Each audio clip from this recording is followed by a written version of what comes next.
All right. Welcome, everyone. Thanks for coming.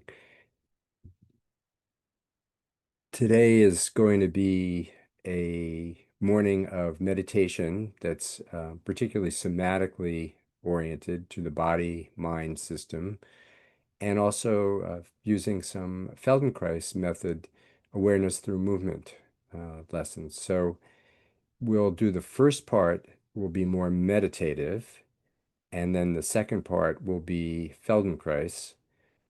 They really work together well. I've been doing this for many years, combining meditation and the Feldenkrais method.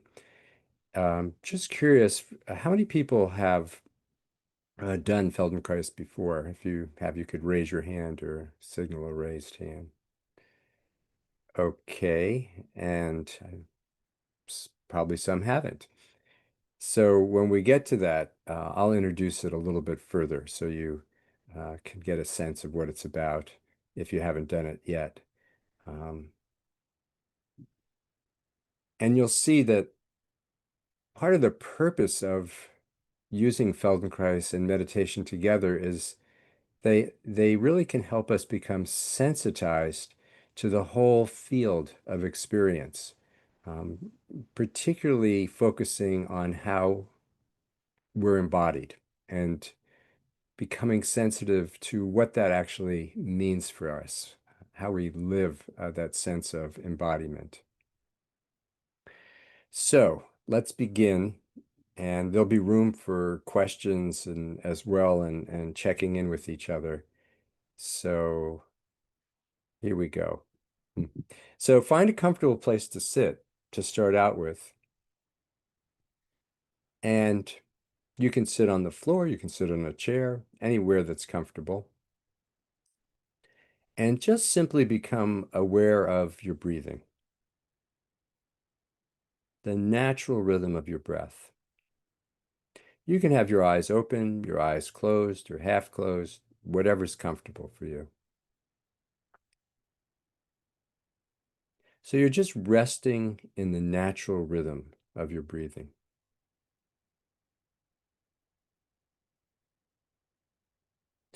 Nothing you need to change, just attuning to that natural rhythm of breath, which is a constant in our lives. In the background and in the foreground at times is this rhythm of breath.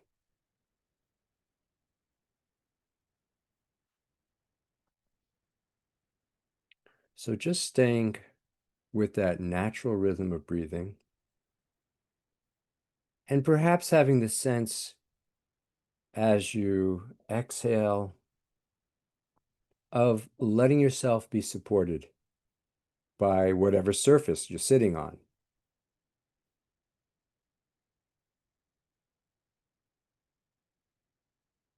Feeling the contact of your sit bones or your feet.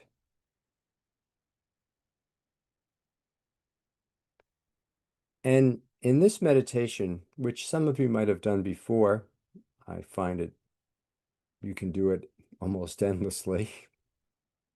We're just going to focus on bringing that sense of awareness to the whole range of embodiment. And it's different from what I would call a body scan in that I'm going to ask you to inhabit or occupy, whatever words might fit best for you, different regions of yourself. So physically, you'll just inhabit those regions in or as awareness. So just getting a sense initially, after tuning into your breath, feeling the contact of your feet and feeling that region, experiencing that region of the feet and the ankles. Not as if you're looking at that area from a distance, but as if you're actually living in that area of yourself. You're feeling alive as your feet and ankles.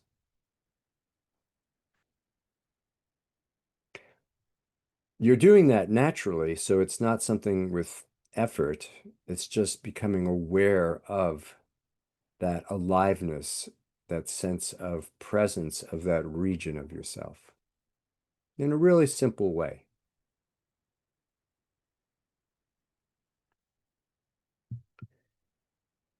And notice both ankles and both feet at the same time. Throughout this meditation, you'll be feeling the presence of both sides of yourself and noticing how the two sides of yourself are in communication. So what's it like to just inhabit your ankles and your feet at the same time? In a really simple way.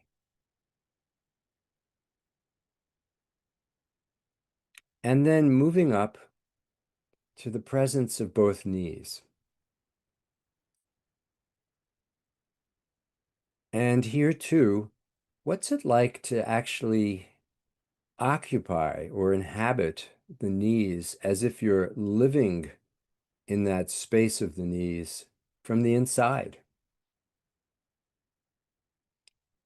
You are doing this quite naturally, just not necessarily highlighting it. So here you're highlighting it. And what's it like to feel the presence of both knees at the same time?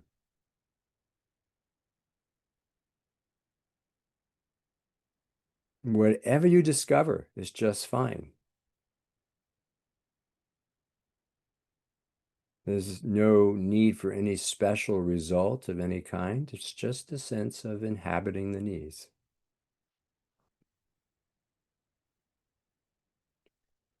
And then noticing the space between the knees, or one knee if you want to focus on just one side, and the ankles. There's this space of the lower leg, or the lower legs. The space between the ankles and the knees, which you're also inhabiting or occupying. And what's it like to simply feel, live, occupy, whatever word you want to use, this space between the knees and the ankles? And remember, whatever you discover is just fine.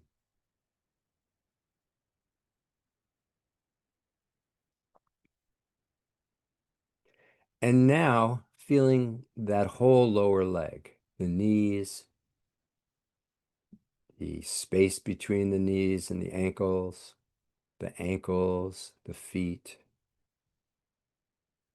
and letting go of having some sort of anatomical picture of this area and just the actual experience of simply occupying or inhabiting this lower region of yourself in or as awareness, as if you're living inside this region of yourself.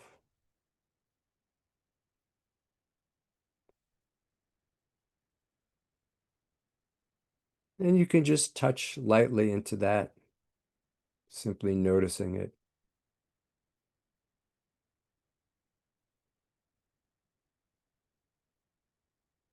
And then bringing awareness, attention to the region of your hips, letting go of the other region, feeling the contact, of course, of the hips on the surface that you're sitting on, but then that sense of this region of yourself, just simply as if you're living, occupying, inhabiting, whatever word you like to use, in this region of the hips, the right and the left side. Again, whatever you notice is just fine. There doesn't need to be some sort of special effect. You do this quite naturally anyway. And then the space between the knees and the hips, the thighs, this upper part of the legs. What's it like to occupy, inhabit this region of yourself?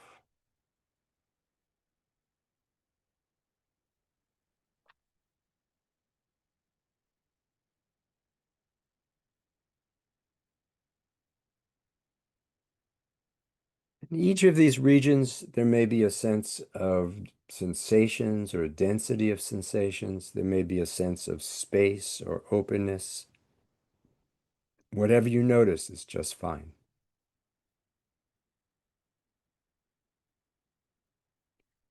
And now, what's it like to feel the hips, the space of the thighs, going right into the knees and down into the feet, both legs, occupying them.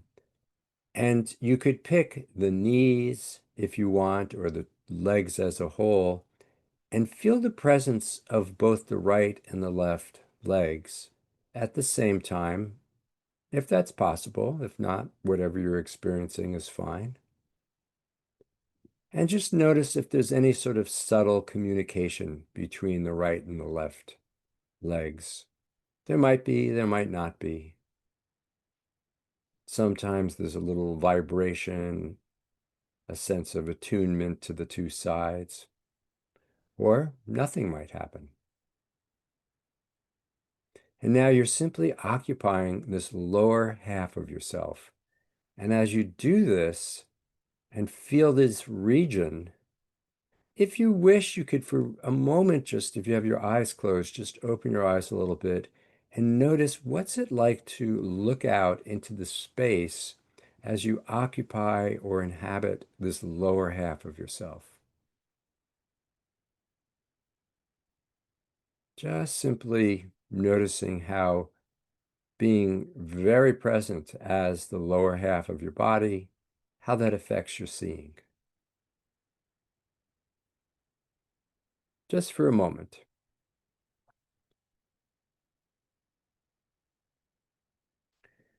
And now moving up and feeling the presence of your torso, particularly feeling the presence of your abdomen and the back, the lower spine region.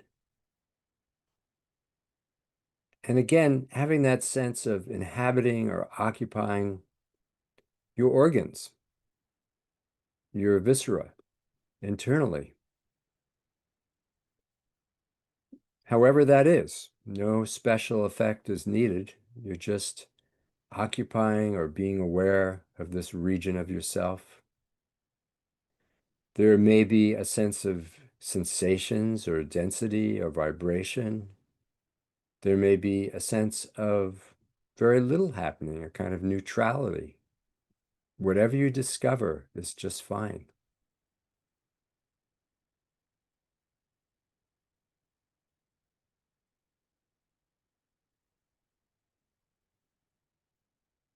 And maybe noticing that the space of this region of the abdomen changes its volume, its spaciousness as you inhale and exhale.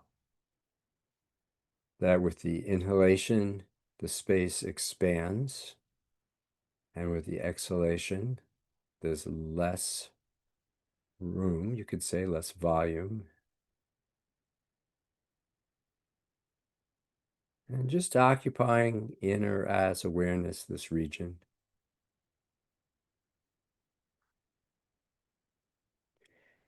And then moving to the region of your heart.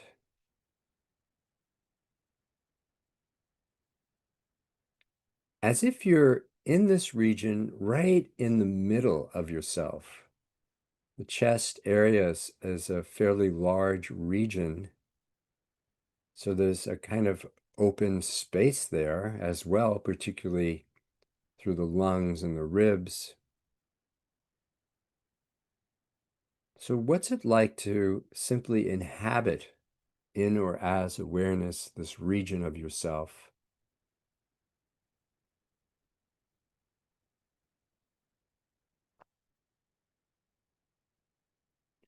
Just simply being aware of, from the inside of this region, that sense of the heart area.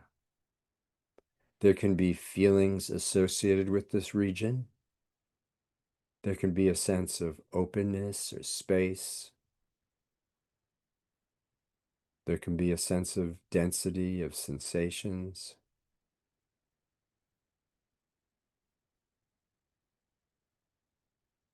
And now moving up to your shoulders and feeling this region of your shoulders, the presence of your shoulders.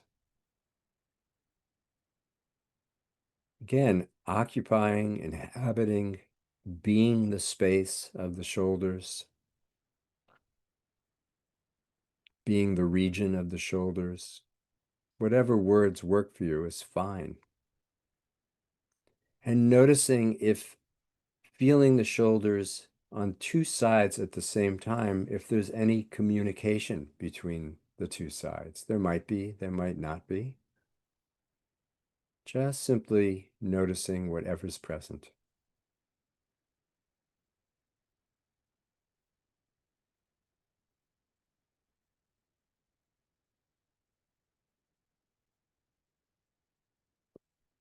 And then feeling the presence of your hands, your right and left hands.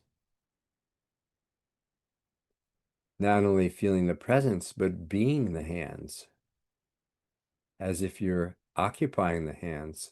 This is an area of our body mind that we use so frequently. We often have a more heightened sensitivity to this region. So you're just letting yourself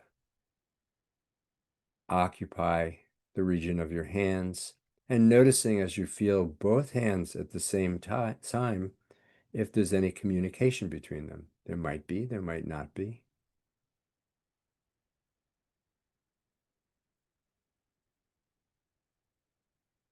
And then as you did with the lower part of yourself, feeling the presence of the arms from the shoulder, both shoulders, down to both hands, that space in between, just simply occupying being the arms.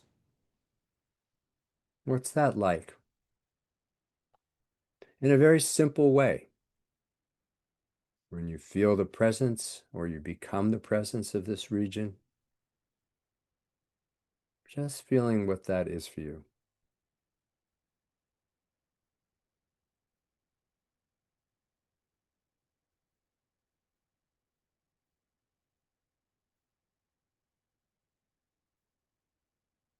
And now moving to the space of the neck and the head, particularly the head.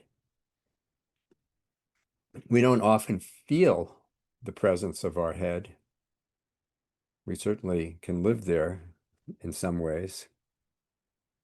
But now, being the presence of the head, your head, and actually as if you're right on the inside, in the middle of the head, simply feeling that, whatever that might be, even if there's no feeling at all, there can be a sense of maybe the presence of this region as space, as openness.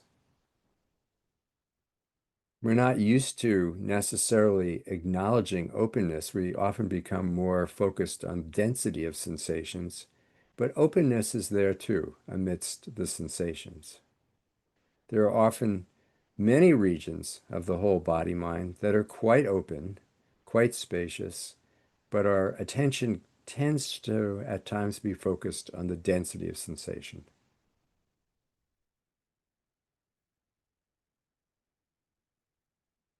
So whatever you notice is just fine.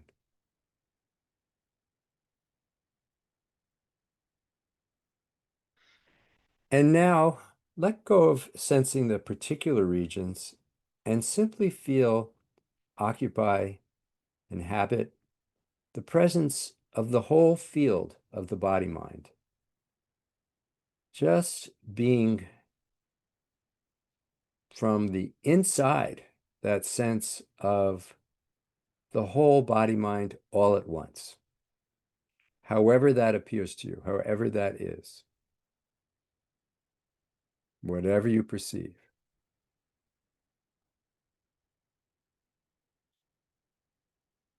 And just simply noticing what's it like to be the presence, to be this field of embodiment in a very natural way. Not trying to make anything happen, just simply opening up to the field. In a sense, being the welcoming of the whole field. And perhaps you could even open your eyes a little bit and notice how being the entire field of yourself affects your seeing, your vision.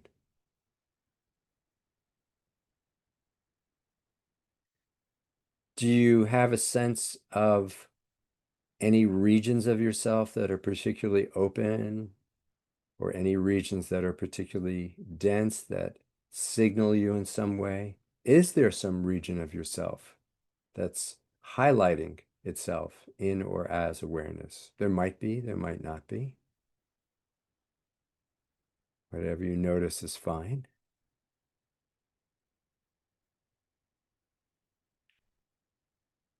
And now returning once again to the sensing of your hips, this region, and your torso, particularly your heart region, and your head region. And because you're one field, you can often just sense these regions, and then occupying these regions, the hips, the heart, the head, from the very center of yourself. Perhaps you could have that feeling based on your experience of being vertical and feeling your spine giving you support, so that you're occupying the space of your torso going right up into your head. And you might notice that these regions, the head, the heart, the hips, in a certain sense, they're just connected internally. And this, you could call it a great space of your torso. Again, however you experience this is just fine. You don't have to experience it in any particular way. And noticing the connectedness of this internal region of the head, the heart, the hips, going all the way down into the legs and the feet. So in a very natural way, you simply are the field of the whole body-mind itself. The mind, or awareness, attention, thinking, feelings, sounds, sights, smells, tastes, they're all happening in this field. And now open your eyes a little bit and just look into the room and feel the whole presence of yourself, this embodiment, this sense of being this field of experiencing, as you look into space and notice that you are living in a kind of space and openness. There has to be space in order to have things be present. If there weren't any space, there'd be no room for anything. So space is quite natural and surrounding us. We're always living in space. So just taking in the openness, the space, but from the very center of yourself, that is, from living from the space of the field of your body, mind, occupying both the space of the room and the space of your own embodiment at the same time. So normally we often look at things as if they're separate from us, they're out there, but what would it be like to simply receive everything you see in the space of the body-mind itself, just resting, being, inhabiting the body, so that you just receive everything into yourself. You receive everybody who's here. You receive the appearances. And notice also that when you bring your attention or awareness to any region of yourself, your legs, your feet, your hips, that you can play with how that affects the way you orient your seeing. This is such an interesting thing that different regions of ourself, the lower regions, the legs, the feet, when we see and we're occupying those regions in or as awareness, there's a certain quality to our seeing. As we move up into the torso or the heart, that's another kind of orientation. And then if you're occupying your head, arms, shoulders, each region has this kind of effect in the way in which we see. Maybe you're just checking it out.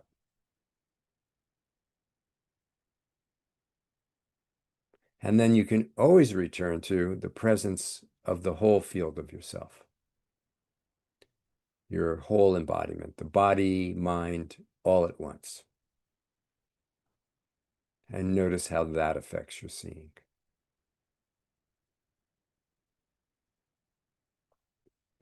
And returning again to your breathing, and notice how breath occurs in this field of yourself, the field of experiencing. And breath itself is the connector. Breathing opens into the space internally of yourself, but it also connects externally to the space of the room that you're in.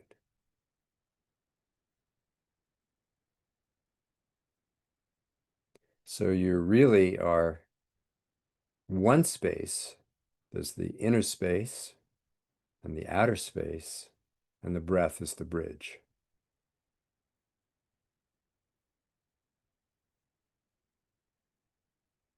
But all this is happening quite naturally as well. We just are highlighting this today in this type of meditation. But really, at any time you're experiencing the world through how you're embodied, where attention seems to rest or what seems to be highlighted, whether you're focused on openness or spaciousness in the field, or whether you're focused on density of sensations. So here you're just becoming familiar with it. So let's rest for a few minutes in this sense of embodiment and simply noticing what it's like to be present, be here, feeling the entire field of yourself, maybe even noticing where you tend to, by your own conditioning, seem to gravitate to or highlight. You know, is it the lower regions of the field of the body, in the torso, in the abdomen, the heart, more in the upper regions, the head, or the arms or the hands? What seems to highlight? And maybe that shifts around a bit. Or maybe you just like to rest as the presence of all of it.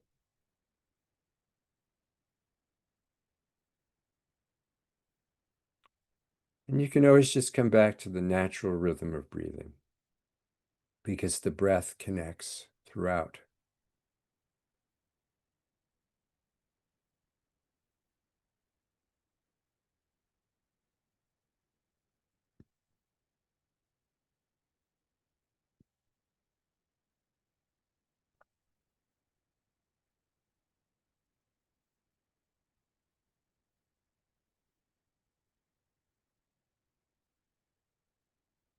Just being open to the whole field as you've explored it.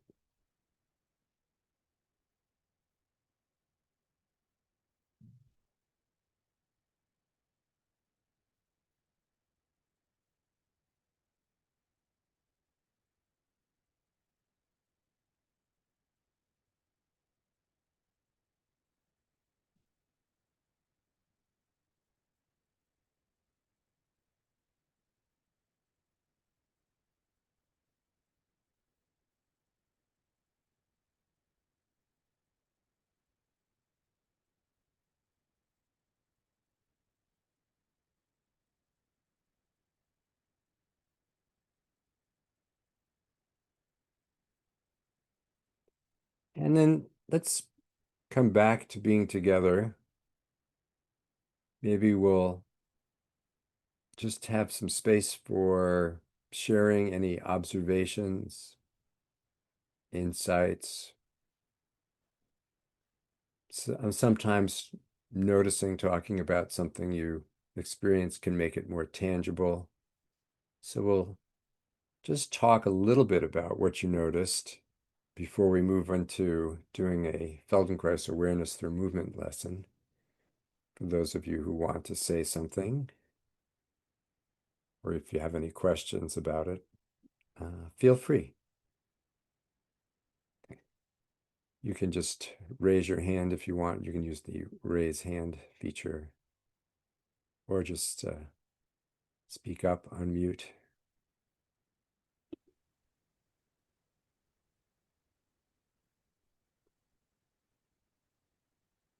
What I want. Dorothy. Go ahead. I meant to put my thumb up, but I did something else. I just want to say at the beginning that I really enjoyed starting out with the parts, the knees and the space between the knee and the ankle. And I have various physical issues, particularly with these little pins and needle kind of nerve zaps that I get. But I don't really feel the whole part of the limb or whatever it is. And I just thought I was kind of surprised that it stood out so obviously to me, that that's the space between my knee and my ankle and so on. So I don't know. I enjoyed noticing it for Mm-hmm. whatever that's worth. Mm-hmm. Just enjoyed noticing that that region is there. Yeah. Yes. Yes. Yeah. And that often is not unusual for when doing this type of meditation, is to start to notice there are certain regions that are there. And sometimes, we can omit that region of ourselves. It's just not highlighted very much. So this is a way to start to notice the entirety. Yeah. Yeah. Any other observations, comments?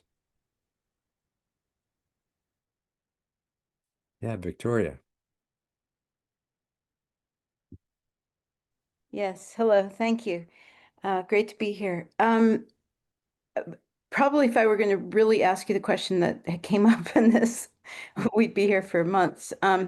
So I don't know exactly how to condense it, but I'm sure you can riff off of it. It was in this, it almost felt philosophical, the fact that the breath is the connector between the internal reality, well, I can't remember your exact words, and the external, but that that was like, I don't know, it just felt very mind-blowing. And I thought, especially for me, because I've had hypervigilance since childhood from trauma. And so I've had a lifetime of holding my breath, which I continue to do, even though for years now I've been trying to practice various kinds of meditation and breathing and be aware of it. But it's still, it's hard to undo a lifetime of not breathing effectively. So that just jumped out at me because I thought, wow, if I could really like dig deeply into that, what you said, that might be the answer somehow. This making the breath a connector. I don't know. I can't say any more about it because I'm inarticulate, but I'm sure you can Mm-hmm. take that and run with it. Thank you. Mm-hmm. That there for you, there's a kind of profound noticing of just that the inner and the outer space are in some ways joined or bridged, or whatever word might work, through the breathing, through your breathing. And what happens when I don't breathe? In other words, Mm, that's where when I went with it was how do I then use that understanding to breathe more effectively and more naturally and more hmm fluidly or whatever. So I mean, there's something when you noticed that aspect of the breath connecting, that gave you maybe a sense of possibility Hmm. for coming back to breathing naturally. There's something about noticing the connectedness between the inner and the outer space through breath. Hmm. Keep playing with it. That sounds like a good direction to go. Yeah, Thank I mean for me that was a profound connection too when I got had that experience is that with often with the sense of embodiment, and we'll continue to play with this, that there's a sense of being quite, you know, the density of our own embodiment of sensations, but the breath element and the sense of the internal space connecting to the external space and the sense almost of being porous to both can start to open up a sense of space in general for embodiment that's has its own beautiful effects because space as an aspect of our lives is so important for us and we often don't notice it. We're surrounded by space, we live in space, we have this open sky that's constant in our lives, but we tend to feel compressed in our embodiment. And so the space element can open things up quite a bit. Just playing with it. Yeah. So Linda and then Sheila. I was finding the whole thing very, very relaxing, like I was just kind of floating with it, but nothing in particular was happening until the H's. The hands really felt very, I don't know, significant and calming. They were the only parts that were communicating. And the heart, which I'm sure is probably a very open, nice feeling for a lot of people. And the head felt really good too, but it was just all of a sudden occurring to me, interesting, it was all the H's. Hmm. It's like these different regions started to become more apparent and also that had a quality of, in a sense, waking you up to those regions and their effects. And I think at first I wanted to feel that way about some region, but I didn't want to force it. I was just kind of going with it. Hmm. Yeah, those were very significant somehow. Thank you. Oh, great. Wonderful. Sheila, go ahead. Thank you, and hello to everyone. Good morning, good afternoon, whatever it is. Um, like Victoria, that idea of the breath being the bridge between the inner world and the outer world is a new idea, and I'm gonna enjoy very much playing with that. Thank you. But what I also noticed was, um, and new to me, the different areas of the body causing you to relate differently to the space outside. And I mean, it when we were working with the lower body, I gazing out at the space, I wanted to start walking around in it. But when it came to the torso, especially to the heart, there was just this welling up of, wow, look at that space. So, yeah, very interesting. Thank you. That's going to be also a lot to play with going forward. Oh, great. Great. Um, be fun to check out. Since we're living in this space Mhm. 24/7 for the most part. Yeah. Yeah. Yeah, so that's another interesting thing for those of you who want to play with this. A lot of this work I studied with this woman who teaches somatic embodiment in this way, named Judith Blackstone. Mm, If you want to check out her YouTube's, mm, you'll get some ways of seeing how she does it. But the interesting thing is that the regions of ourselves, we normally kind of focus in a zone of ourselves habitually, conditioning wise, and settle in there. And that a lot of our perception becomes anchored in that zone, that region of ourselves, whatever it might be.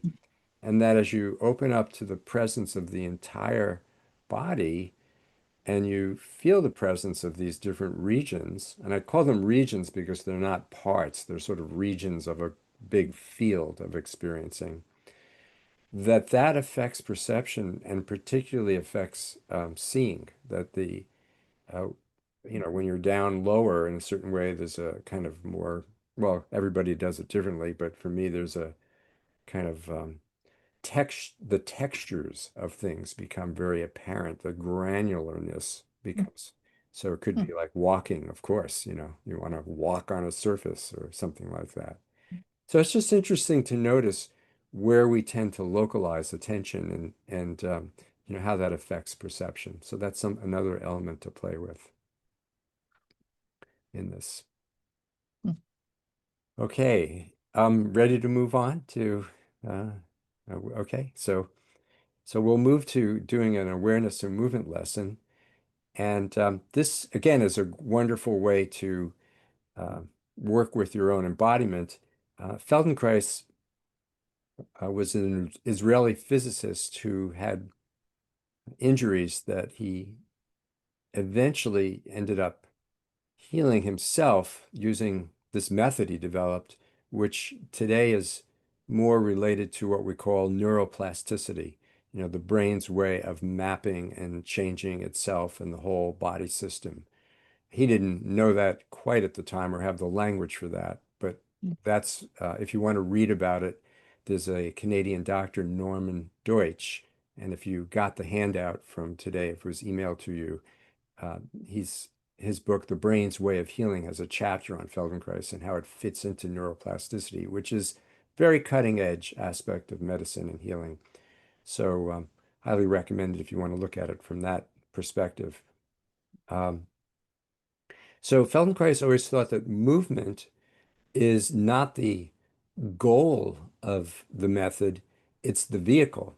That through movement, particularly in a field of gravity, we can remap or reorganize our own sensory motor system and fill out the picture of ourselves. That is, get a sense of, the same way we just did, the regions of ourselves, but also how we organize ourselves to perceive and move and basically experience embodiment in the field of gravity, which is what we're in, the gravity of being on the planet.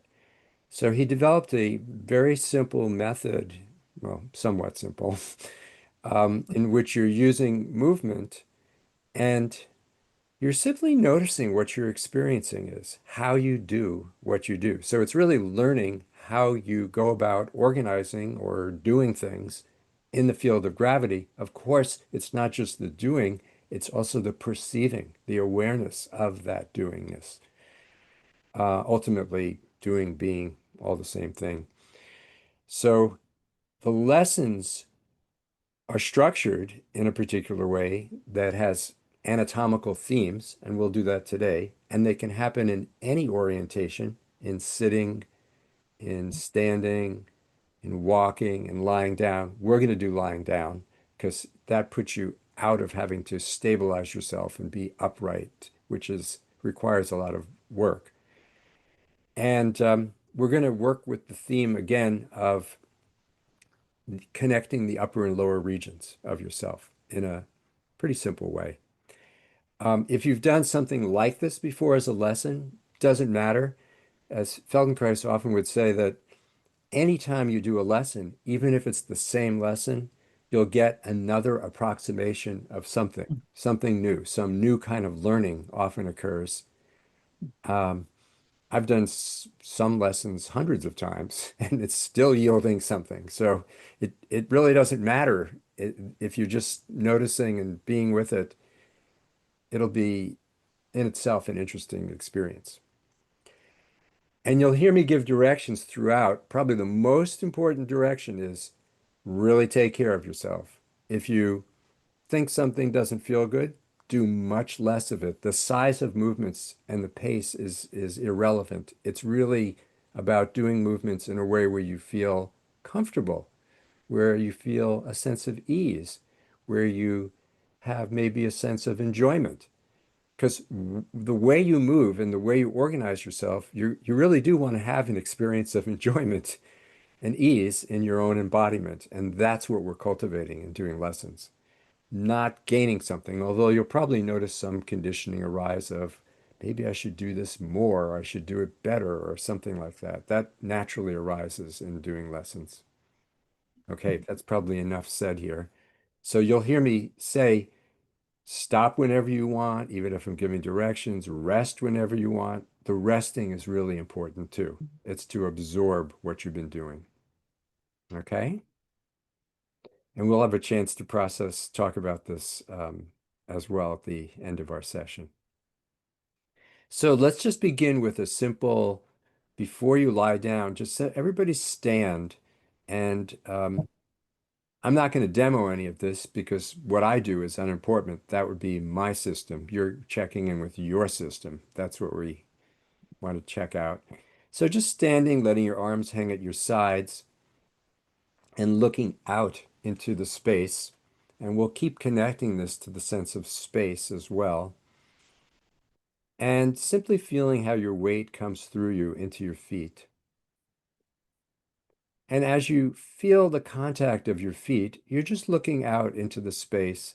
And maybe you notice that your seeing is oriented a particular way. You might be looking to the left or right or up or down, or you might have a concentric view or a more global view. Really, whatever your experience is just fine. So feeling that, letting the arms hang at your sides, and simply noticing the regions of your feet that have contact, whatever they are. And this is a kind of pre-test. They call it a test or a reference point, a reference to come back to at the end of the lesson. And then lightly shifting your weight slowly to your left leg and coming back to the center slowly. Does not need to be big. And then coming back and shifting to the right leg and coming back to the center. And then joining the two directions, that is shifting from one leg to the other, slow enough to feel each part of the movement, to keep breathing naturally, and noticing if there's a difference between the right and the left side. There might be, there might not be. But there might be a difference either physically, like you can sink your weight into one side more, you feel more contact, or maybe there's a psychological difference. One side feels more secure than the other. Maybe one side's steadier. And then reducing the weight shifting so you're doing less and less and less to each side until you start to feel like you're coming into the center of the movement, a relatively neutral space in which you could move to either side, wherever that might be. And that'll keep changing. And reconnecting with feeling the contact of the feet and just looking out and seeing. And maybe just from doing the small movements, maybe your seeing has changed, maybe it hasn't. Okay, and then letting that go and finding a place to lie down. And when you lie down, take your time. If you need to use something to steady yourself, that's fine. You could roll onto your side first and then onto your back as a way to take care of your spine and your neck.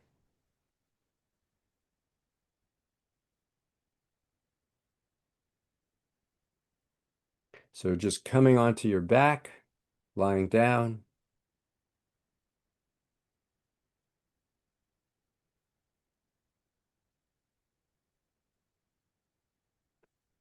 And when you lie down, simply attuning once again to the whole field of yourself, as you did in the initial opening meditation.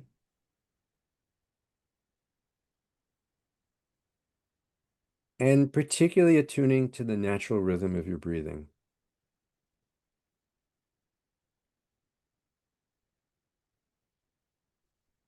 As you did initially when you were starting, just resting in the natural rhythm of breath, feeling the presence of your embodiment, that whole sense of simply being here,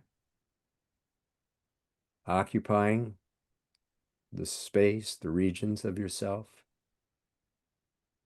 And with each exhalation, having the sense of simply being supported, of letting go and feeling the support of the surface that you're lying on, almost as if your bones can just rest on that surface. And with the exhalation, you simply drop down into the support of the surface. Sometimes people have a sense of almost spreading out, the sense of your own dimensionality can shift as you rest and feel the support of the surface that you're lying on.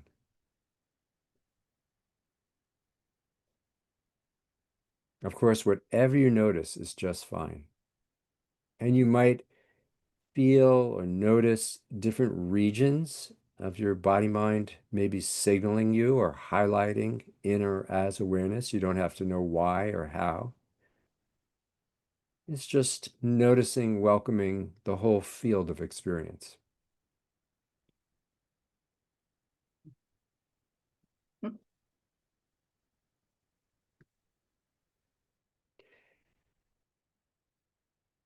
And you can imagine you've been dipped into a bottle of ink and blotted onto a page, and you'd form your unique pressure contact signature with that page. There'd be dark ink in some regions, less ink in others. And this is a way to just simply map what it's like to be in contact with the earth initially. Just taking it in, noticing, we'll come back to this at the end. What your unique pressure signature is like. It might be different on the right and the left sides. You could notice, are your right and left sides making contact differently? They might be, they might not be. You're just checking it out.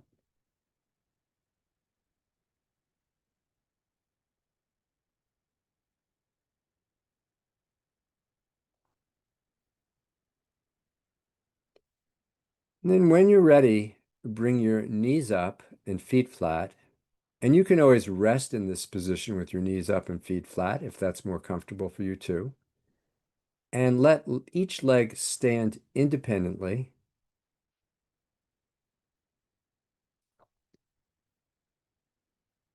So you're adjusting the legs so that the legs can stand independently and feel comfortable or relatively comfortable in your hip joints.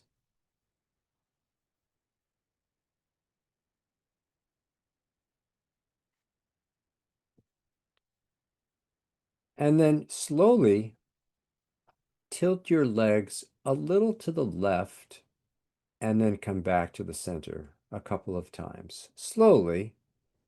And when you do the movement, you are looking for ways to do the movement that feel light and easy, that maybe create some curiosity for you, and that are easy to reverse back to the center. This sense of reversibility is so key. So just knowing what's enough of a distance to go before you reverse back to the center is so important, because throughout our lives, we're faced with reversing actions.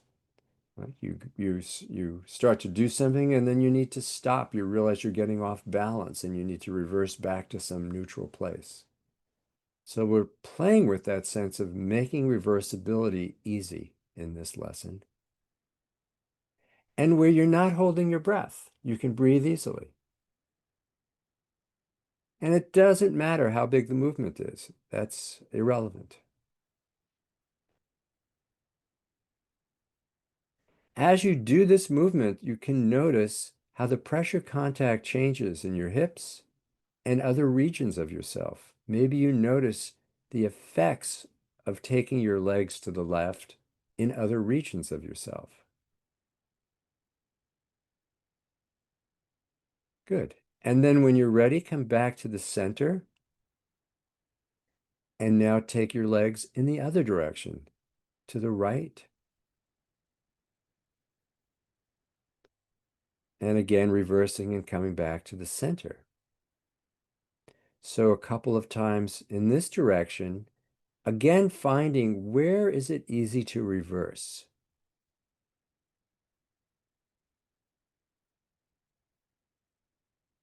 And noticing on this side how there's changing pressure contact in your hips and other regions of yourself. Other regions are affected by the movement of your legs. And this is interesting to notice. We're one system, we're a unified system, and things that happen in one region affect other regions. And when you're ready, you can come back to the center and combine the two directions, noticing there might be a difference in taking your legs to one side, tilting to one side or the other. There might be, there might not be.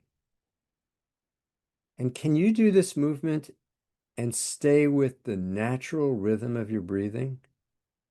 Can you let your face relax, let your jaw relax, let your eyes relax, still feel the support of the surface you're on in such a way that the movement might be easier, a little bit easier to do, where you have that sense of ease and comfort in your hip joints?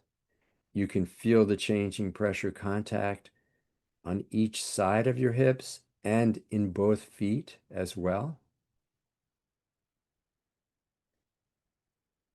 And then gradually reduce taking your legs to either side until you do less and less and less and come to what seems like the middle ground. That is the relatively neutral place where you could move in either direction, or that just simply seems like the middle to you. And that's what I'm going to call finding relative neutrality, a place where you can come to at rest that feels relatively neutral, which is so helpful if you have discomfort, if you have pain, of finding a place in yourself, a space in yourself, which has relatively neutral qualities. And connect with your breathing. And now keeping your right leg relatively stable, relatively because it might move a little bit, pointed up towards the ceiling.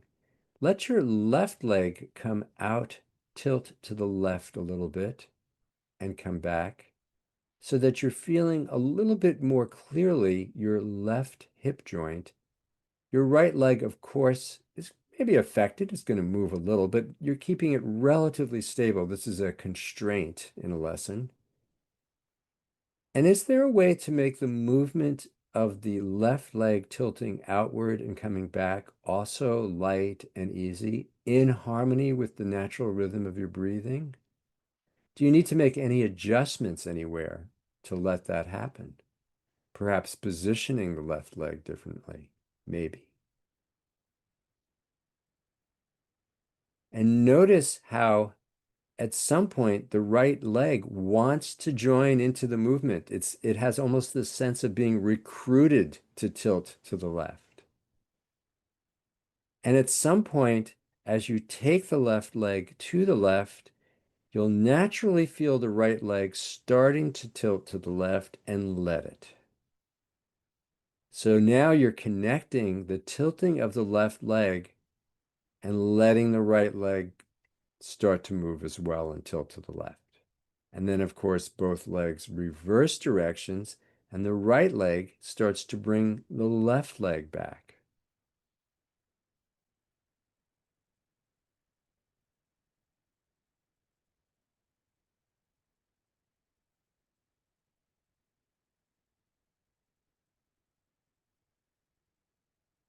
Okay, good. And come back to the center and pause. And now pausing, just absorbing what you've been doing. And now tilt the right leg over to the right and keep the left leg relatively stable. And come back again to the center. So again, you're putting a constraint of not moving the left leg and finding a way to make the right leg tilting out to the right and coming back also a little smoother, a little easier, a little lighter. Of course, the left leg might move a little. That's okay. It's bound to be affected.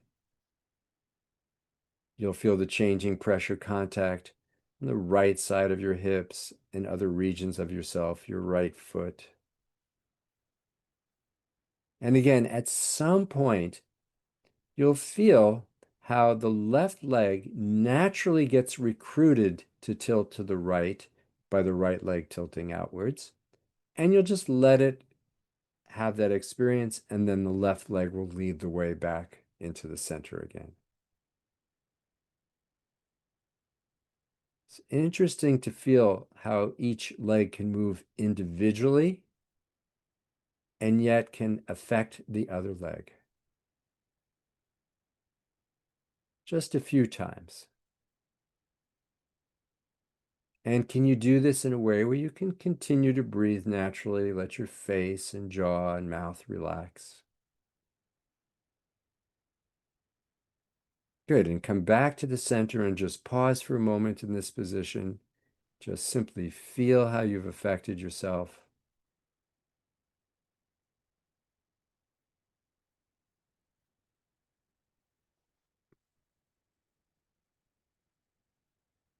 Just absorbing the effects.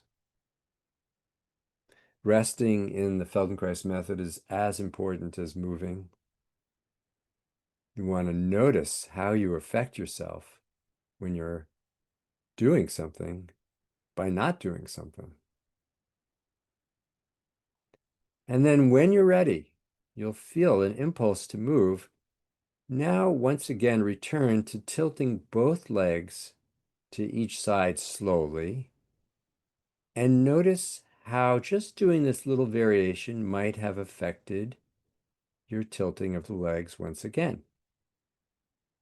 Something might have changed, something might not have changed. And again, you're making the movement light, easy, less effort, knowing when to reverse so there's no straining, harmonizing the movement with the natural rhythm of your breath. Letting your jaw relax, letting your eyes relax. And noticing how the tilting of the legs once again affects other regions of yourself. Your hips, obviously, your feet, of course, but maybe your spine has some sort of rotation starting in it, or you can feel the movement of a changing pressure contact in your ribs or your shoulders. Whatever you notice is fine.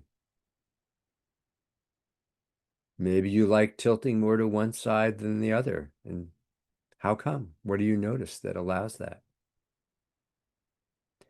And then when you're ready, reduce the tilting and come back to the neutral space,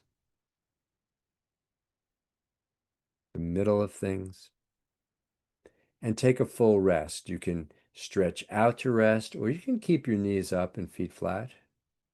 You can rest in any position you like. When you rest, simply open up again to the whole field of yourself. Just simply noticing how you affected yourself. Perhaps there's a region that you now perceive that you occupy in a way you didn't initially, maybe, maybe not. Or maybe you just sense the presence of all of yourself at once, or you just rest in the natural rhythm of your breathing. And as you exhale, of course, you can return to just giving your weight to the surface that supports you. You can let your bones settle. And again, you might feel certain regions of yourself opening up, or might feel the space of those regions or the communication of those regions with each other. Whatever you notice is just fine. Just absorbing how you've affected yourself.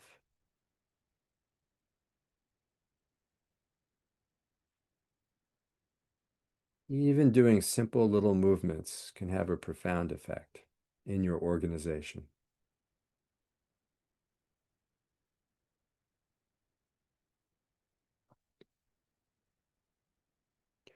Now, simply lying here, sense the contact of your head with the surface you're on,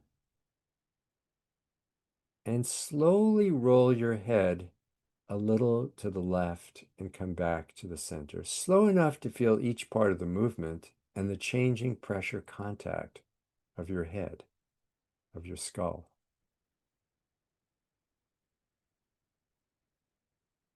And again, can you find how far to roll where it feels easy to reverse and come back to the center? And you can harmonize the movement with the natural rhythm of your breathing.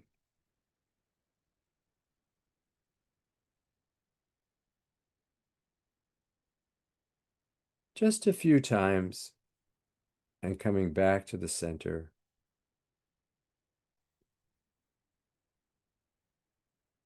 And then roll to the other side and come back to the center. Slow enough to feel each part of the movement.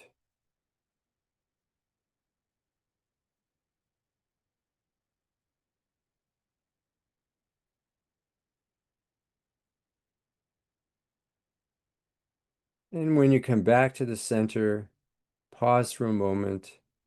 And when you're ready, rolling your head to both sides slowly so you feel each part of the movement, the changing pressure contact of your skull. And as if you're letting the movement smooth itself out in your neck and other regions of yourself. Maybe you feel the effects of the movement in your shoulders or your spine or your arms or even your hips.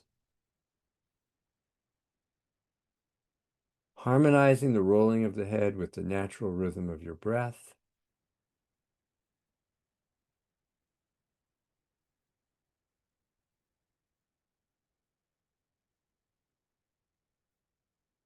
And then coming back to the center and pausing for a moment.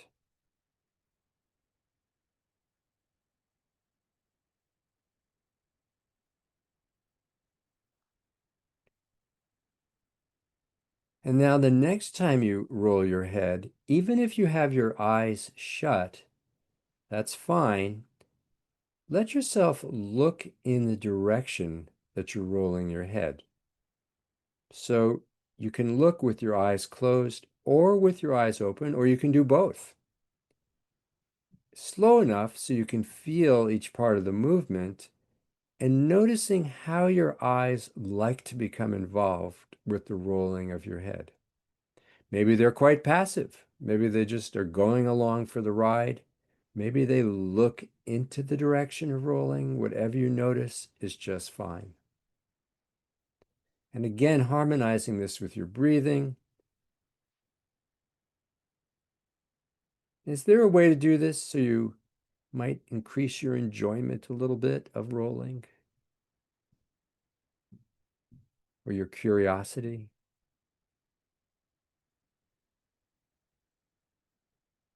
Good, and doing less and less and coming to the center.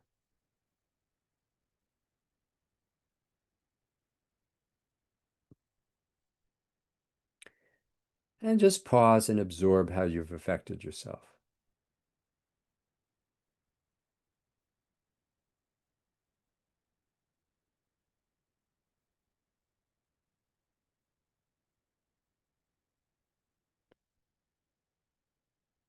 And then once again, bring your knees up, feet flat. Find a comfortable position for each leg to stand so you have a sense of each leg standing independently and your hip joints being comfortable. So knees are up, feet are flat.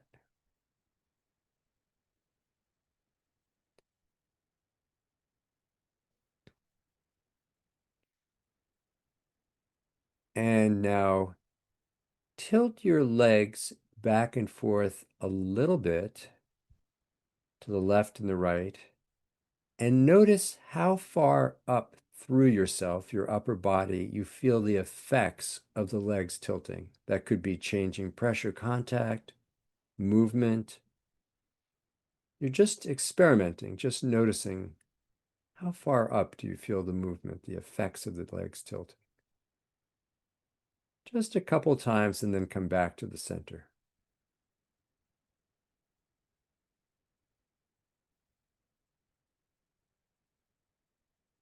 And now with the legs standing, let your jaw just drop a few times down and come back to its normal position. You're just letting your jaw sink down as if you were almost going to drool maybe, and just letting it come back up. In a sense, you're just letting your jaw relax deeply and coming back. Very light, easy movement.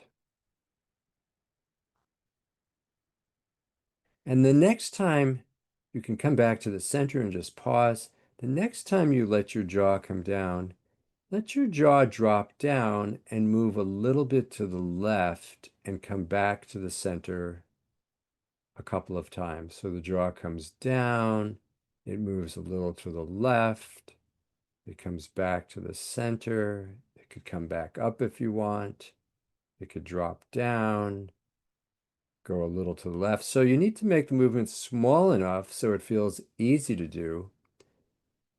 And it's an unusual movement. We don't typically do this, so it might feel odd to do. Remember, you can rest anytime you want.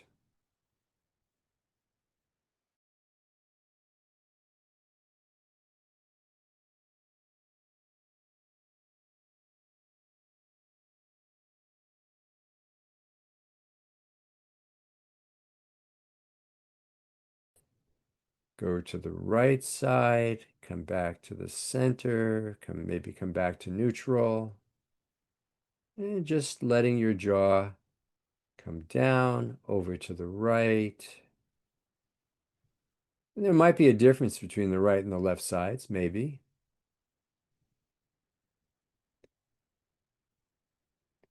And then come back to the center. And as you have been doing in other regions of yourself, now you're going to let the jaw come down, move a little to the left, come back through the center, move a little to the right. So they're just, the jaw is going back and forth. Of course, you might feel a tendency of the head wanting to move with the jaw. That's quite possible. So on one of these variations, as you let your jaw drop and go, say, to the left, you let your head roll a little bit with the jaw to the left. And come back through the center. And as you go, take the jaw to the right, maybe the head rolls a little bit to the right. Again, the size of the movement is not important. It's the sense of coordinating.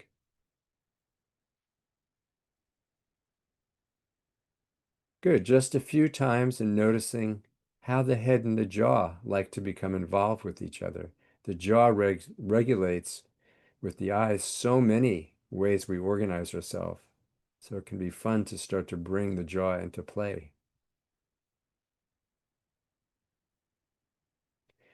And now, just pause for a moment.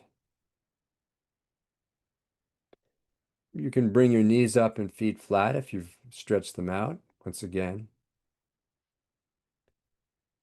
And the next time you take your legs to the left and to the right, tilting them, let your head roll a little to the left and the right, and maybe even let your jaw go with your head and your legs a little to the left and to the right. Now, this is something we don't typically do. So this is in Feldenkrais, non-stereotypical movement. And it might seem odd to do, and that's okay. It's a novel experience then. And just notice how you approach it. If it seems like too much, you can just let your head and legs tilt or roll with each other, and then bring the jaw in, or just let the jaw and the legs go together, or just let the head and the eyes roll. Whatever combination you find interesting, you can play with. The main thing is you're starting to coordinate, communicate between your head and your face and your legs. And of course, that movement is going to go through your torso. So you'll probably feel the changing pressure contact in your hips, in your spine, in your ribs, in your shoulders. You can pause whenever you want and rest whenever you want. How do you like to communicate between your head and legs, rolling and tilting together, and maybe bringing your jaw or your eyes into this too?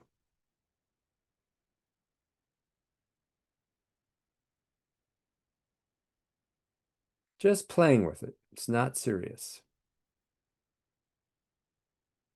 And you can rest or pause anytime you want.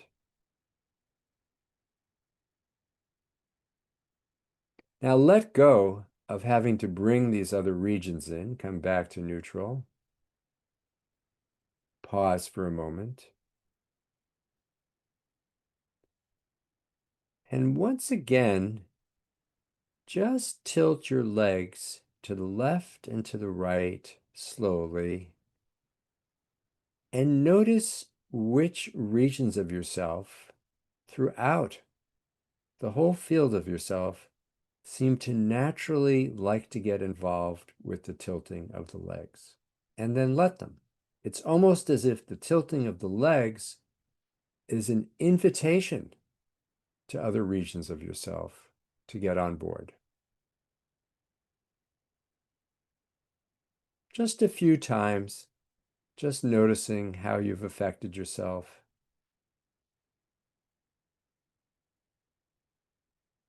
Noticing what's enough, how much movement is enough, how to do this in a way that seems enjoyable or interesting or arouses your curiosity.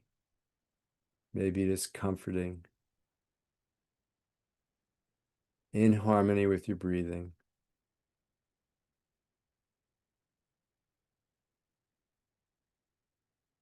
When you have a sense of feeling complete with this, you can stretch out if you want or keep your knees up and feet flat, but take a full rest.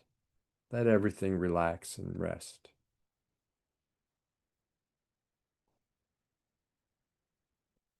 And once again, just simply attune to the whole field of experiencing,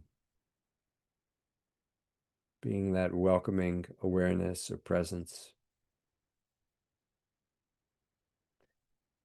Noticing if any region of yourself is highlighting itself in or as awareness. If you're receiving any kind of signals or messages from any region of yourself, you don't have to know what they mean. You can just simply sense, be present with them.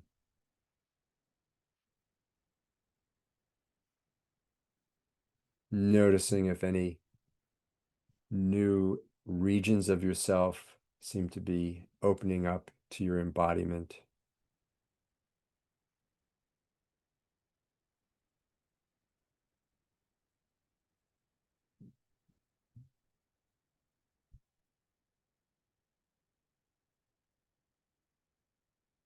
Just resting, absorbing, feeling the echoes and re-echoes of what you've been doing.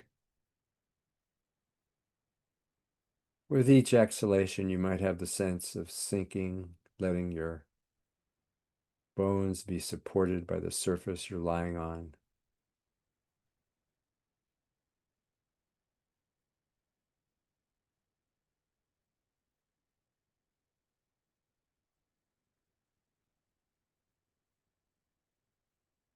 Just sensing, perceiving, being with whatever's occurring.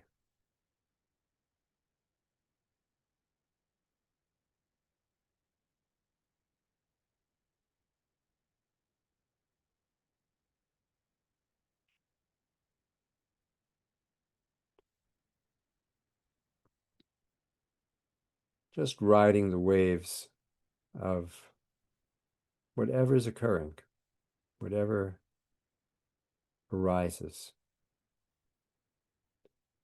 And being this knowing, welcoming presence, awareness, whatever word you wish to use,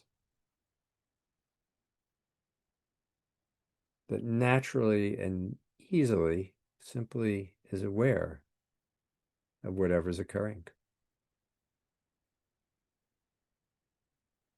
This awareness is natural, so you can just simply be that awareness. Just rest as that awareness in the entire field of yourself.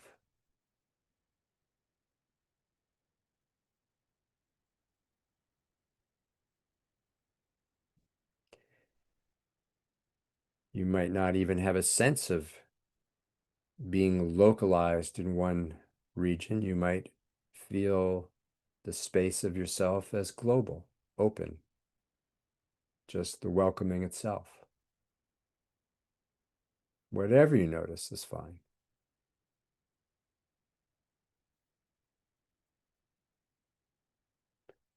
And then one last variation, bring your knees up, feet flat.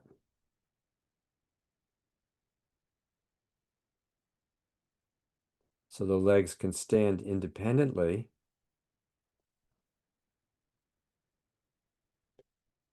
And your hip joints feel comfortable.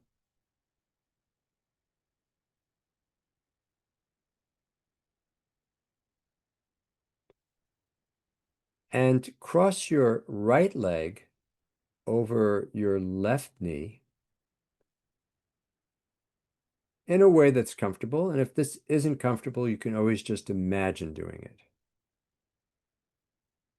So if you can bring the knees closer to each other, that's good. If not, that's okay. Whatever is comfortable for you. And then feel the contact of the foot that's making contact. And slowly tilt the legs in a unified form, like this, to the right and to the left. Slowly. And this is a variation of what you've been doing.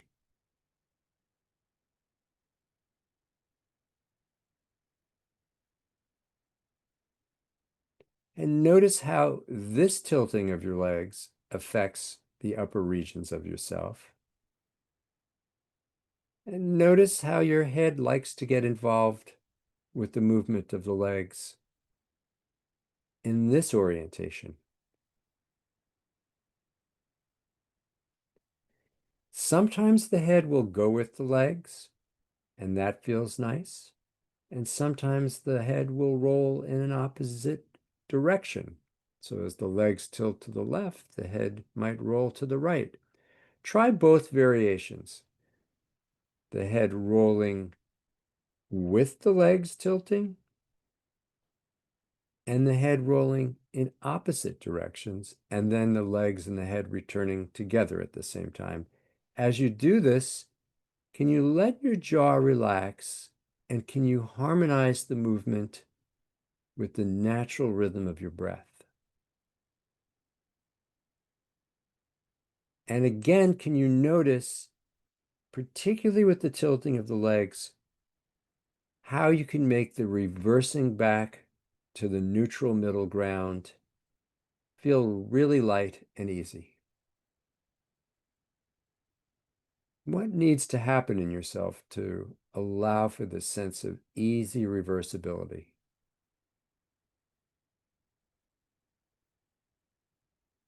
So you're letting the head go with, but also go in the opposite directions.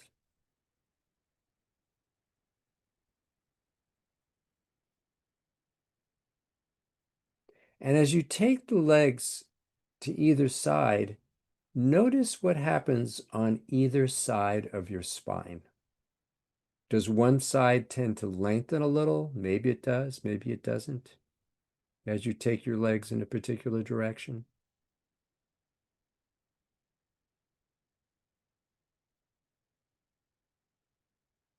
and come back to the center. Uncross your legs, pause, and then cross the other leg on top of the knee, the opposite leg of what you just did. And once again, you're going to tilt the unified legs slowly to the left and the right. Notice how this translates upward through you, how different regions of yourself are affected. Remember, you can pause whenever you wish, rest whenever you want. And when you feel it, let your head become involved with the tilting of the legs, either in the same direction or in opposite directions. You can test both out. If your head and legs move in opposite directions, you'll probably notice a contrast within yourself somewhere. It's interesting to notice where you feel the contrast. And making the movement of the legs as they tilt to both sides easy to reverse and come back to the center in harmony with your breathing.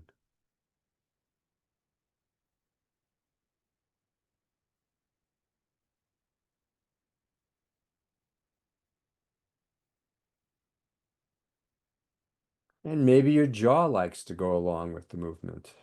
Maybe your eyes like it. You can experiment.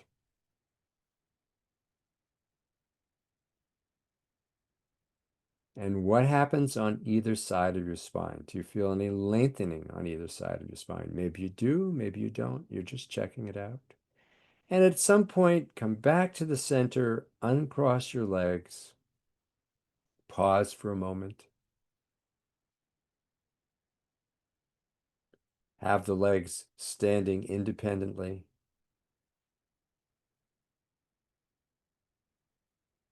And then one more time when you're ready, without thinking about anything very much, just tilt your legs slowly to the left and to the right. And notice once again how other regions of yourself become involved with the tilting of your legs. How your ribs become involved, your spine, your shoulders. You can even put your hands somewhere on your heart and abdomen, each hand. And as you tilt the legs, feel how these regions of yourself, through feeling with your hands, become involved with the tilting. And notice how your eyes and jaw and head become involved with the tilting of the legs. And notice, has anything changed since the first time you did this movement? Have you recruited other regions of yourself into the movement? Maybe you have, maybe you haven't. You're checking it out.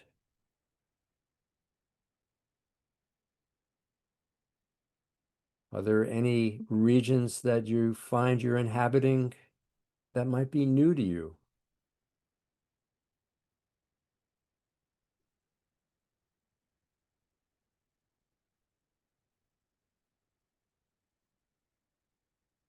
Good. And gradually do less and less and less until you come to your neutral middle. Bring both legs up so they're over your chest. Reach around with each hand. Take hold of your thighs and simply roll a little to the left and the right and give your back a bit of a massage.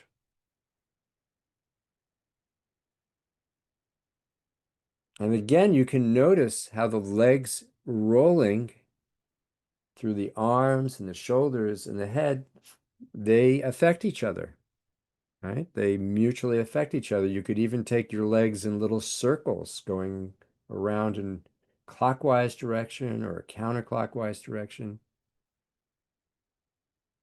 Yes, and as you do that, of course, you're massaging different regions of your back. Good. And one last time, Just stretch out, or you could have your knees up and feet flat, whatever is comfortable. Stretch out, relax, and simply sense the presence, the whole field of yourself.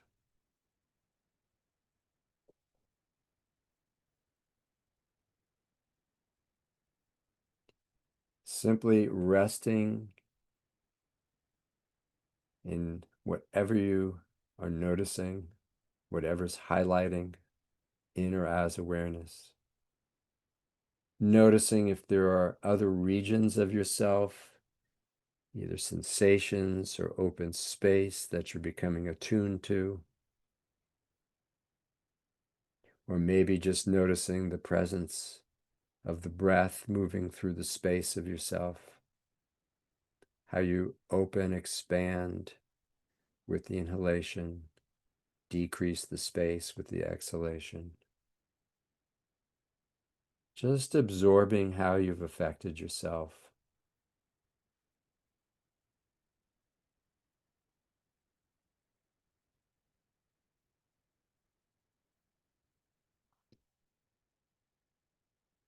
If you were dipped into a bottle of ink and blotted on a page now, has anything changed in your ink impression? Maybe it has, maybe it hasn't. You're just checking out, how has the lesson changed your sense of contact, the way you map your physical body onto the earth?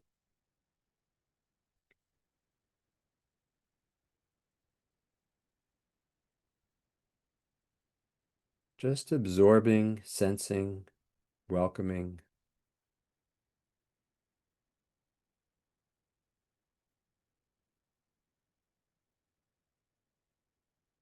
Welcoming whatever arises.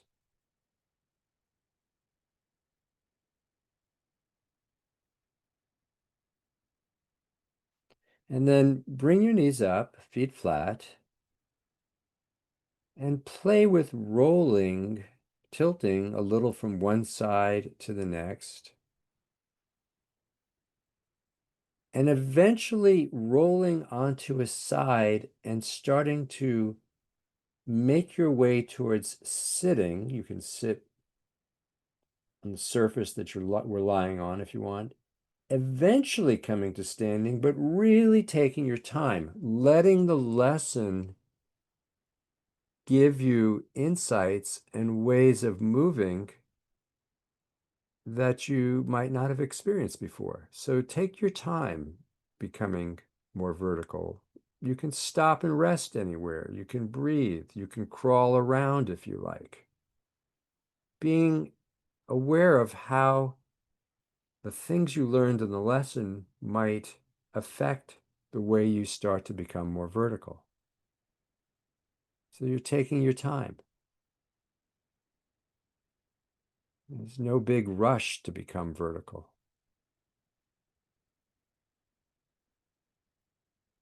You can experiment. Maybe you start to get up one way, you realize, no, that's not it. I'm going to come back down again. Maybe you get on all fours and you just pause. And of course, you can use anything to stabilize yourself if you want, as you become more vertical. Eventually, you can make your way towards standing.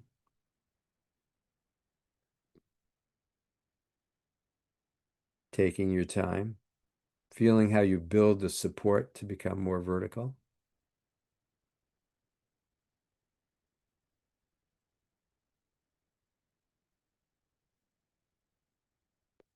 When eventually you do stand, you can let your arms hang at your sides and feel the way your weight comes through you into your feet, and look out into the room that you're in.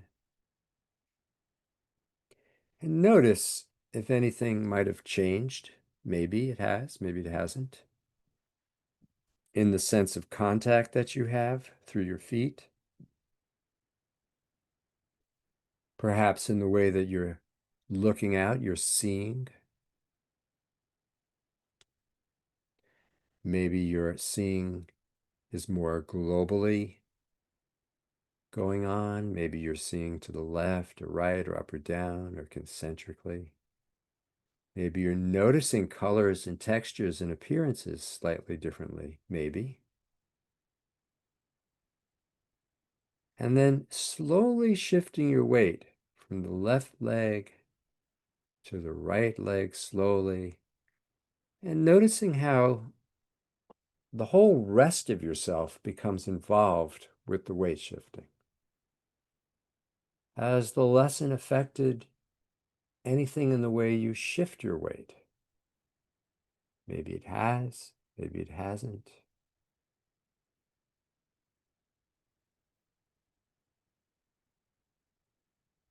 Noticing as you weight shift how your eyes, your seeing becomes involved. And can you breathe naturally as you're weight shifting? And then slowly reducing the weight shifting to either side until you come to that relatively neutral space in the middle.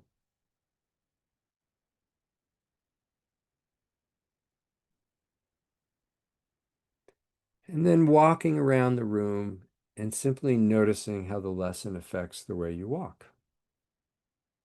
What you're curious about, what you look at, the contact that you feel, the sense of embodiment, the sense of openness, the sense of how your inner space and your outer space seem connected through breath.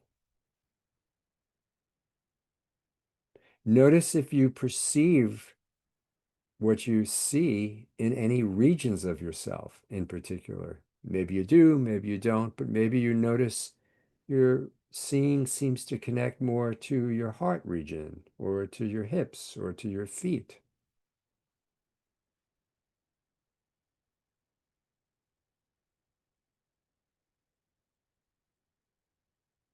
Just exploring, walking, looking around, and eventually coming back to being seated.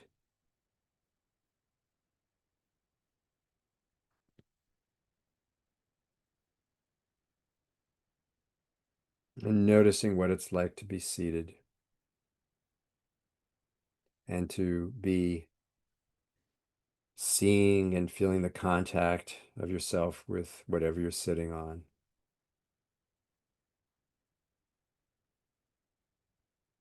Returning once again to the whole field of yourself, however you experience that.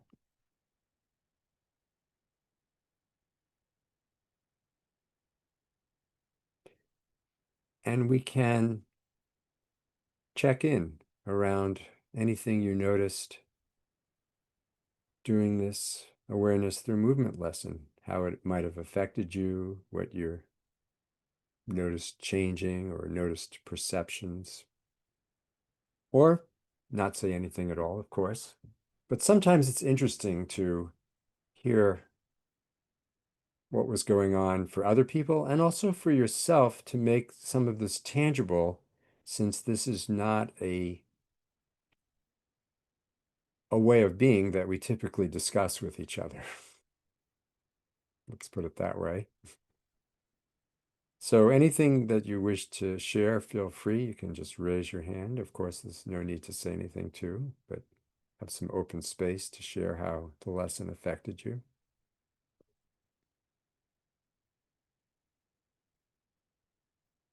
Of course, I realize that sometimes there's not much to say too, which is fine.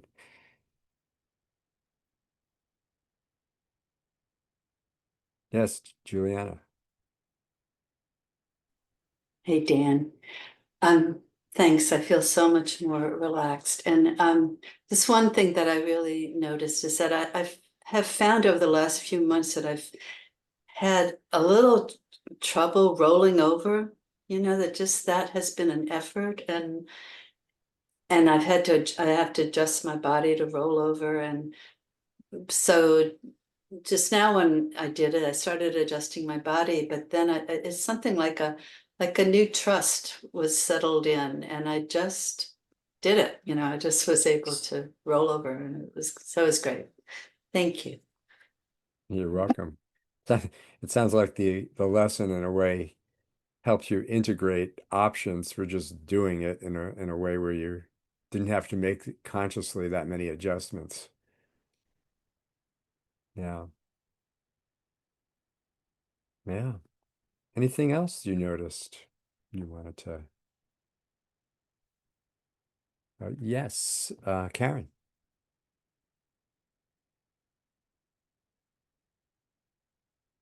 Thank you for that, guiding us through that. That was very nice. And I definitely feel more of an openness to my body and more a softness that wasn't there before.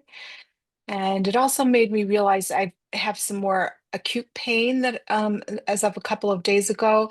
And I think that it just made me doing this made me aware of how I probably ended up in that situation, and that I think I was stretching and I was kind of forcing and not allowing my body to open up and be soft before I did that. And I think, connecting my mind and body more and allowing that softness to come in, I think will be very helpful. Mm-hmm. Mm-hmm.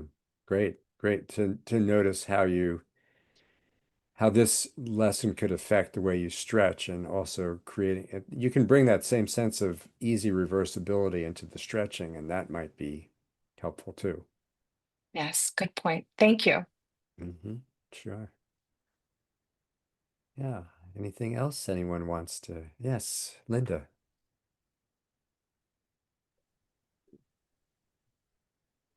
I had a lot of different sensations, but the major one was feeling like I've been on a little vacation.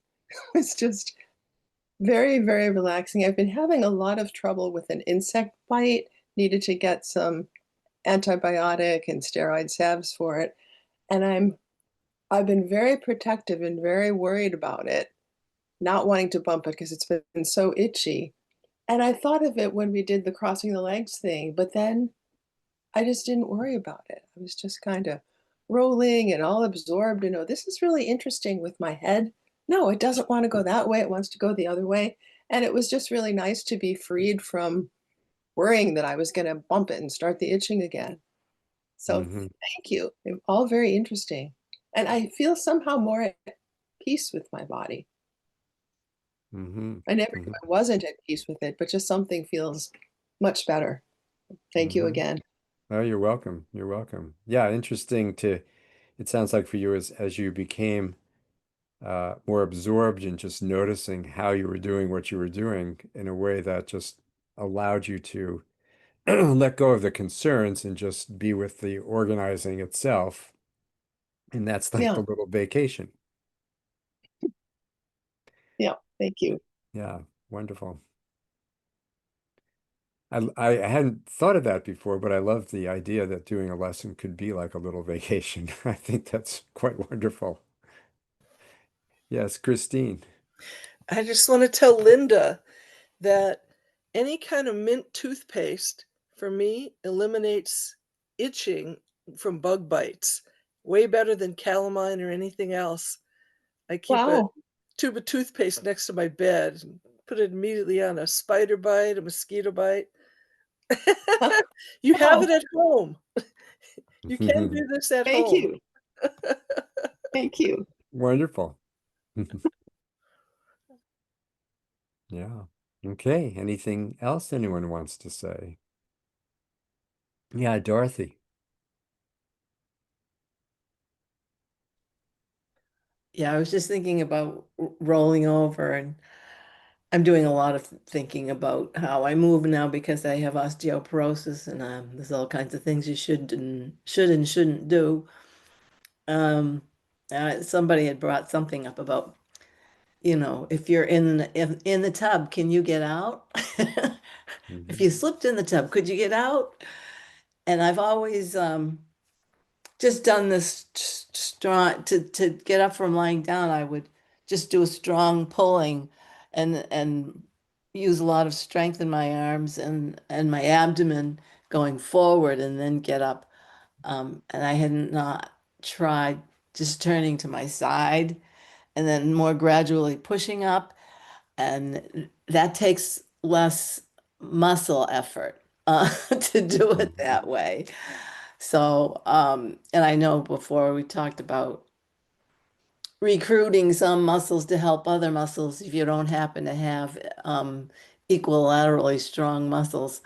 Um, so I kind of was just letting that happen, going, okay, what's the best way? What's the most comfortable way for my particular body to turn around inside of the enclosure of the tub so that I can get around and push myself up. So there were just some thoughts that came to my mind as I was hearing people talk.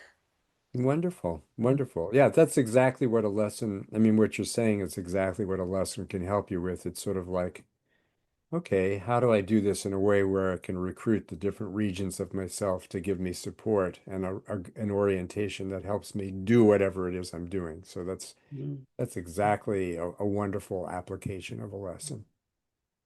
Good. Rachel. Hi, thank you so much. Um, I had a few sort of specific questions. Hmm. One is around the jaw. Um, I work a lot with the jaw with myself and with my clients, but I would just love to hear from you your just a little bit about the jaw. And what I'll say is what I noticed was my I started to feel my heartbeat, like it was bringing up not an anxious in the mind, but a little bit of it, a embodied feeling of anxiety, what I would associate. Hmm. Um, and then the one other question I had was around when I had that, what I did was try to sort of um, push my back body into the ground. Hmm. Forget what this is called, but like when we push against something, it does something to our nervous system. And so and I wanted to know about those two things if you have any. Hmm. Like a little bit of an extension, what could be an extension movement. Yeah. Yeah, yeah, as opposed to flexion. Yeah. Um, well, the jaw, I found the jaw, and there's a lot of Feldenkrais lessons that focus on the jaw. We often use our eyes and our jaw, where I've done these lessons, I see, to help regulate other regions of ourself.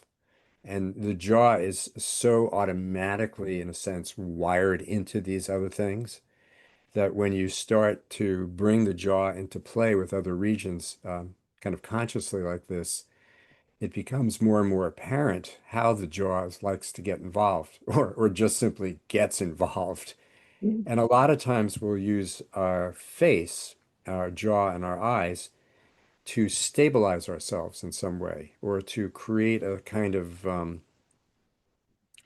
a way to regulate other regions so that we have the sense of stability, right? And we're playing, as creatures living in gravity and being upright creatures, we're in a certain way constantly playing with this issue of stability so we don't fall down. Like that's an ongoing project, either especially in standing, but in any position other than lying down. So the more you start to become aware of how the jaw, in a certain sense, almost automatically gets involved, sometimes excessively involved, then you can play with, well, what's the amount of participation of the jaw with these other regions so that it feels appropriate, but it's not overdoing it. It's not creating this gripping, default, habitual, I'm going to keep things steady mode. So there are many lessons that focus on unpacking the jaw in relationship because it's such a common problem with TMJ that people have. But you can, when you're playing with it over time and you're connecting into other regions, then the conversation opens up and it's like your pelvis I found, like can say to your jaw, I'll do that. I'm like the bigger bony structure. You don't need to do that part. I'm like creating stabilization. You can just fine tune whatever you want to look around, but no need to try to grip your ribs through your jaw. You can let everything settle down into the pelvis and make contact with the feet. So that's one way I think of the jaw.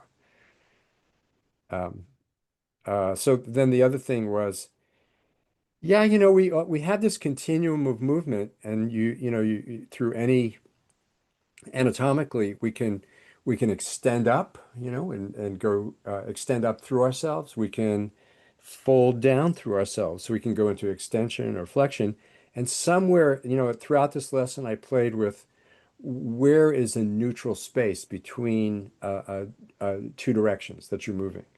And I really have found that finding the neutral space with the easy reversibility, finding some sense of where that neutrality is can feel wonderful over time, because we kind of, all of us want to find some way to be somewhat neutral in our field of gravity. But it varies depending on whether you're standing, sitting, walking. So going into a flexion movement and feeling your body sort of at the end of a lesson saying, I want this, it's like a way of exploring that range and then coming back into some neutrality. And maybe you're playing with going back and forth and finding what's my new neutral around flexion and extension, either sitting or lying down or standing. So anything that a lesson opens up and you sort of feel like, wow, that would be interesting to explore, going through a range and then coming, reducing it and slowly finding that feels like a neutral place for me. Wow, okay. That's fantastic. And lessons often will spontaneously suggest some sort of movement. You're doing it and you go, I think it'd feel really great if I just opened my hands and closed them. And, anything could be suggested. And I just found, wow, there's a nice neutral space with my hands right about here. So I encourage, whatever this, and throughout the day, often when people do lessons, things start suggesting themselves automatically. How's that? Okay. Okay. Anything else? I think we have maybe time for one more comment, question, or anything.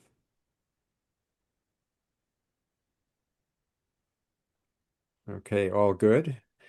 So I'll do a little ending meditation. And if anybody wants to follow up with this, I have a Wednesday Pacific time, 4:30 to 5:30 class on Zoom. You can email me. You should have gotten the handout for that, but also you can just um, go to Dan Clurman. Well, my email is comoptions@gmail, COM options, one word, at Gmail. Just email me and I'll send you the info for the class. And, we just explore lots of lessons like this. There it is in the chat. So feel free to be in touch if you want to follow up further. The class is free, so it's been going on for years. So feel free if you want to follow up on anything at Just all. to make a point, the 4:30 and Eastern time is 7:30 for all of us in Right. the East Coast. Yep, that's right. And I record those class lessons too, and so you can always do those lessons again as well. So it's really delightful to be here with you today and to share this exploration. I'm glad you came, and it's always fun to explore in this way. Um, so, just in settling back before we leave, just feeling the presence of the whole field of yourself, the whole body, mind, and just attuning to occupying, inhabiting, being this field in a very natural way. Whatever you notice is just fine, being the welcoming presence of it. And just sending out loving kindness to everyone who's here, who participated, who shared to create the experience. May you all be happy May you be free from suffering. May you feel ease and compassion.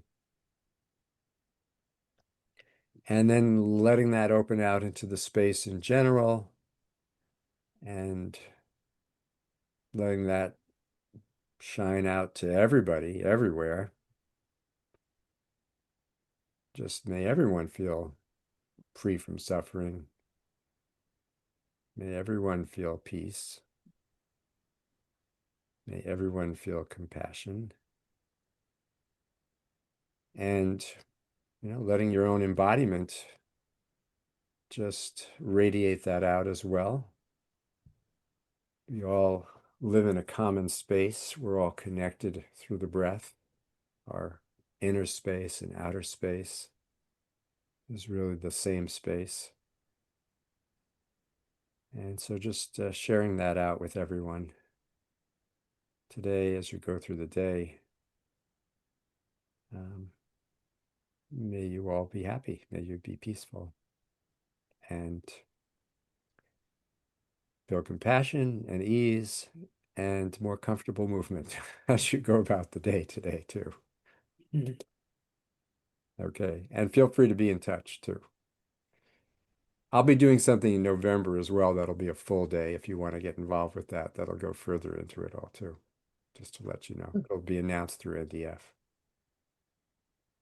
Okay, and thanks Nancy for coordinating, and Sheila.